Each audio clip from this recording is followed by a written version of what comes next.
اب رسول اللہ صلی اللہ علیہ وسلم کی زندگی سے دو واقعات اور صحابہ کرام کے دو واقعات مزید رکھتا ہوں کہ وہ بھی کس طرح درگزر کرتے تھے اپنی ذاتی زندگی میں اور دین کے حوالے سے بھی۔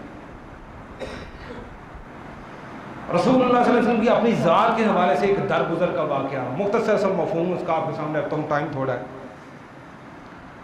رسول اللہ صلی اللہ علیہ وسلم نے ایک شخص کا قرضہ لینا تھا اور آپ اپنے اصحاب کے ساتھ بیٹھے ہوئے ہیں اور ابھی قرض کا جو مدت ہے نا واپسی کی، وہ ٹائم نہیں آیا ابھی، اور وہ شخص وقت سے پہلے آ گیا ہے، اور وہ کیا کہتا ہے؟ وہ کہتا ہے بھائی میرا قرض واپس کرو۔ اصول کے مطابق تو ابھی ٹائم ہی نہیں آیا۔ مثال کے طور پر آج کتنی تاریخ ہے؟ مثال کے طور پر آج 24 تاریخ ہے، وعدہ ہو 31 تاریخ کا، تو بندہ کہتا ہے یار ابھی تو تیرا وعدہ نہیں، جب وعدہ آئے گا انشاءاللہ میں تیرے پیسے واپس کر دوں گا۔ آپ اپنے اصحاب کے ساتھ بیٹھے ہیں اور وہ آگے سے بدتمیزی کرنا شروع کر دی، اس نے آپ کی شان میں گستاخی کرنے لگ پڑے۔ آپ تھوڑا سا ماحول دیکھیں، ایک بندہ بیٹھا، اس کے ساتھ ساتھی بھی بیٹھے ہوں اور اکیلا بندہ آ کے بدتمیزی کرے تو بندہ کیا کہتا ہے؟ بندہ پنجابی کا پڑھ لو یاری نہیں ایسی تیسی، حالے ٹائم ہی نہیں آیا تو بدتمیزی کر رہے۔ آپ نے کچھ نہیں کہا، آپ نے اسے کہا ٹائم نہیں کہا نہیں مجھے ابھی پیسے چاہیے۔ آپ نے اپنے صاحب کو کہا، انہوں نے پیسے اکٹھے کیے، جتنے پیسے تھے اسے واپس کر دیے۔ اور جب یہ خاموشی کے ساتھ درگزر کے ساتھ آپ نے معاملہ کیا تو اس نے آگے سے بولا کیا کہ مجھے کلمہ پڑھائیں، کہ آپ حق پر ہوتے ہوئے بھی آپ کے ساتھ کوئی ناحق کرے، آپ نے کس طرح خاموشی اختیار کی، کس طرح درگزر کرنا ہے، اور پھر اس کا رزلٹ دیکھیں کہ اس طرح لوگ مسلمان ہو جائیں گے، آپ کے قریب ہونا شروع ہو۔ یہ تو آپ کی ذات کے ساتھ ایک دین کے حوالے سے کس طرح آپ درگزر کرتے تھے، وہ بھی ایک مفہوم واقعہ سن لیں۔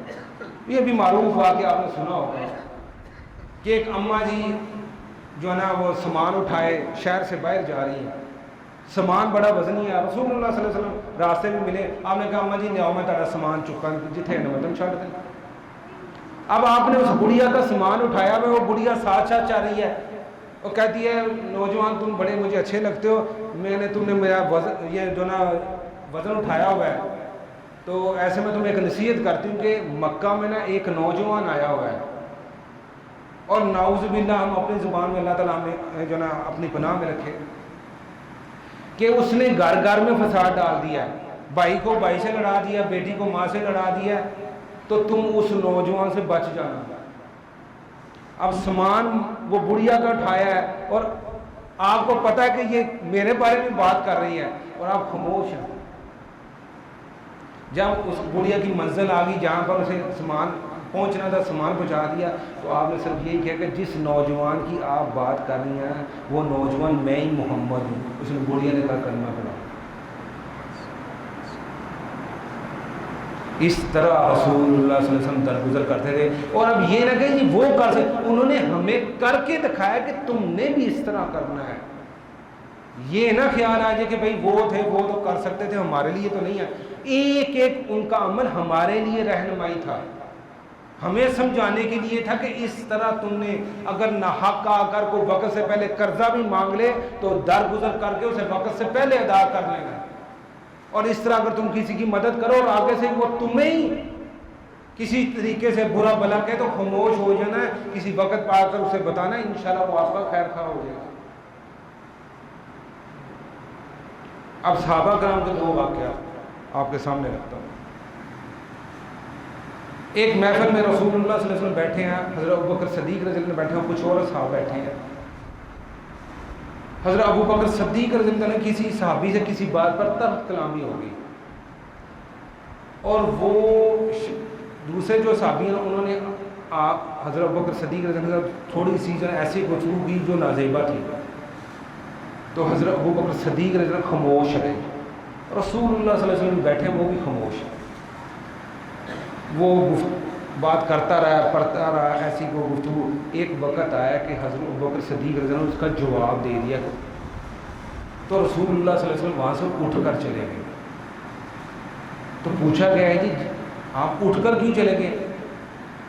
تو آپ نے فرمایا جب تک ابو بکر خاموش تھا دوسرا شخص بول رہا تھا تو ابو بکر کے طرف سے فرشتے اس کو جواب دے رہے تھے کیونکہ ابو بکر خاموش تھا.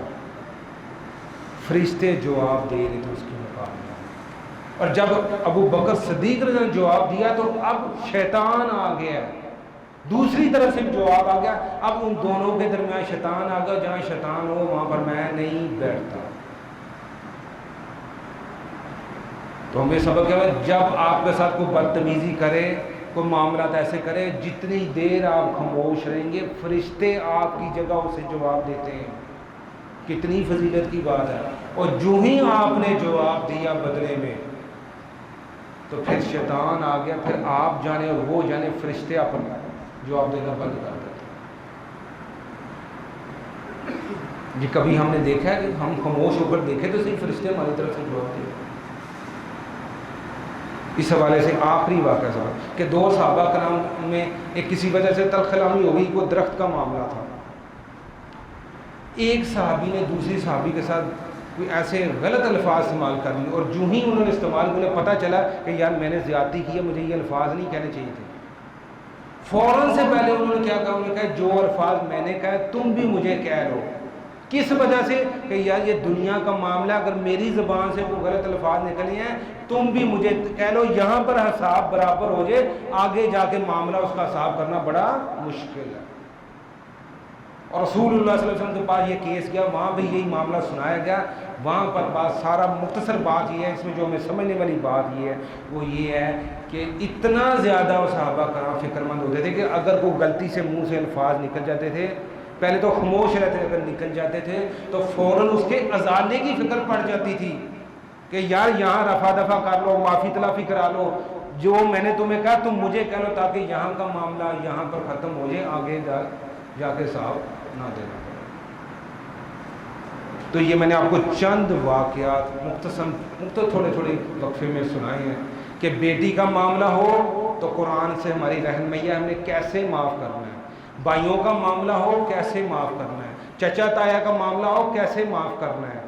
اپنی ذات کا معاملہ ہو, رسول اللہ صلی اللہ علیہ وسلم کے ناحق کوئی آپ کے ساتھ زیادتی کرے اسے درگزر کرنا کیسے کرنا ہے. دین کا معاملہ ہو کیسے صبر کرنا ہے, اور اس پر پھر کئی معاملہ کئی جب بات کھلے تو وہاں پر کیسے سمجھانا ہے.